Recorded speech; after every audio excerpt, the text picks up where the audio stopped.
Let's try turning on this light then. Me, that's bright!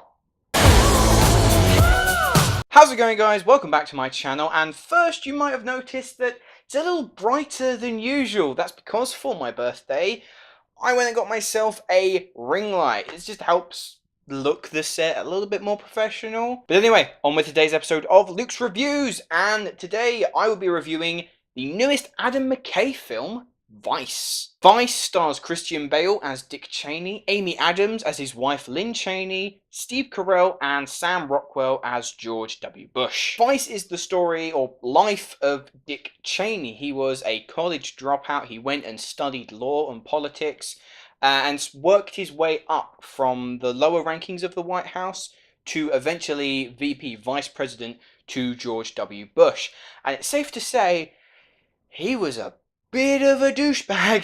The film basically details his rise to power, how he handled the events of 9/11, and also his involvement within the Iraq War. Now, for me personally, I know bugger all about American politics.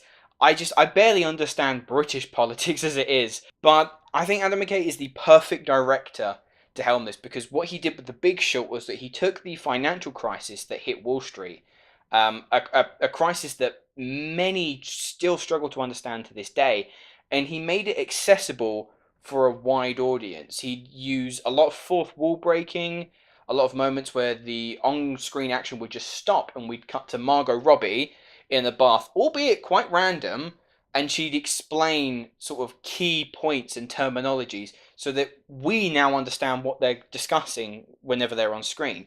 And he kind of does the same thing with Vice. He takes a topic of Dick Cheney's rise to power and the inner workings of the American political system, and he doesn't necessarily simplify it, but he's teaching you as well as entertaining you. Now, the way he does that is a little bit different because Adam McKay deploys very unique editing techniques, and I think those editing techniques and his overall directorial approach will either make or break Vice for you. I'll talk about the editing and directing a little later on into the review, but first I just want to bring up Christian Bale as Dick Cheney. Jesus Christ, if this was any other year that Rami Malek was not also nominated for his performance as Freddie Mercury in Bohemian Rhapsody, I think Christian Bale would easily be the front runner for the Oscar. For me personally, I think Rami still has that edge, but wow. Talk about an actor completely disappearing into a role. Yes, he has a lot of prosthetics on, but the dude went through a major physical transformation to look like Dick Cheney too. He put on a significant amount of weight. He even worked out parts of his like upper body to resemble like the hulking physique of Dick Cheney himself. He shaved his hair. Like the dude, it isn't just like a caricature thing. He studied mannerisms, he studied voice patterns, he just studied behavioral stances that Dick Cheney had when he was in office. Like, you can't fault Christian Bale for like trying to put as much research into the role as possible. And it completely pays off. He's gruff, he's despicable, he's really, really funny in points as well. Amy Adams also stars in the film as Lynn Cheney, his wife, and I knew that Dick Cheney himself was a bit of a controversial figure, but wow, if the way that McKay has written this is slightly true, oh, she is a vile woman. But Adams has a really commanding presence whenever she's on screen. She's able to go toe to toe with some of these huge political figures. And I think it goes to show Amy Adams is becoming one of these actresses who has such an amazing body of work, and she's getting all of these Best Actress, Best Supporting Actress nominations, but I don't think she's won a single one. I think we need to start pushing her for an award the same way we did for Leonardo DiCaprio. As for the supporting players, Steve Carell is great as always, and Sam Rockwell plays, like I said, George W. Bush. And here's the thing, he's really good in the film. It's not just an impression. Yes, he's got the voice kind of spot on, but he does a very good job in the role. But a Best Supporting Actor nomination, I wouldn't go that far, if I'm being honest. He's not in the film all that much personally to warrant a nomination in my opinion. But I think Timothée Chalamet's performance in Beautiful Boy is far more deserving than this. Personal opinion, I just don't think it's that big of a role to even warrant a supporting actor nom. But like I said, whether you like Vice or not will entirely depend on how you feel about Adam McKay's style of directing and editing, because throughout Vice, it's a 2-hour, 12-minute film, I think. There is always information being thrown at you, a constant barrage of information, to the point where you've got everything coming at you from different angles, and you're like, whoa, slow down. I can't process this. I can't handle it. So it is a film that requires your absolute concentration and attention, because even if you zone out slightly, you might have missed not just a key moment in the life of Dick Cheney, but a moment that might also span and come back again later on in the film. Personally, I thought the editing was very, very unique. I can honestly say I've never seen a film like Vice. There are certain elements to the editing that I wasn't a fan of. Now, the way Adam McKay would do this was that he would help explain intricate and complex political systems and terminologies, often by using metaphors or relating it to other more well-known scenarios. And so at that point, he's reaching a level where you're on common ground, and he's not pandering. It never comes across like that. And it's never like a boring politics lesson. Somehow it makes politics quite interesting. However, my main issue with the editing is that there are times where it becomes very overbearing.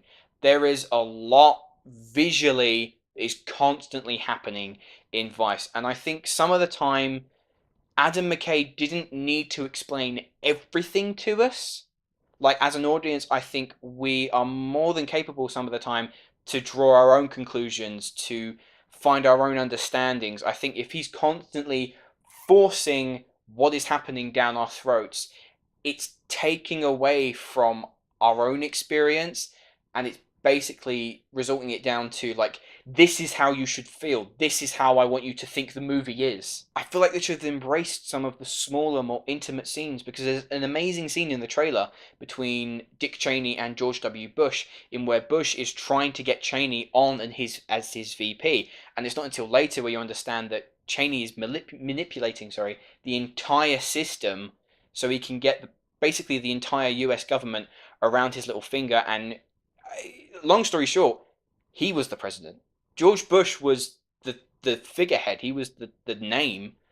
But Cheney was the one making the decisions. And when, as you see, some of the decisions he was making, especially in response to the 9/11 attacks and his involvement with the Iraq War, wow, it is very eye-opening, especially for someone, like I said, that does not know much about American politics. It's quite staggering how up the government was. I think with Vice, Adam McKay is trying to say a lot of things. He's trying to shoot a lot of shots. It's kind of like the final level of Space Invaders. You know, like the entire screen is covered with enemy ships, and you go and try and shoot down as many as possible, as quick as possible as well. And the problem is that because he's trying to take so many shots, he's guaranteed that a lot of those shots will also miss. And so there are times when he's trying to make these really big, important social commentary moments, and it just hasn't got the finesse at times that I feel like it has at other points. But I can honestly say I was never bored. I was consistently engaged. The performances from the ensemble in general are some of the best I've seen all year. Yes, the film has a unique take on its direction and editing, but it's going to make it stand out from a lot of the other political films.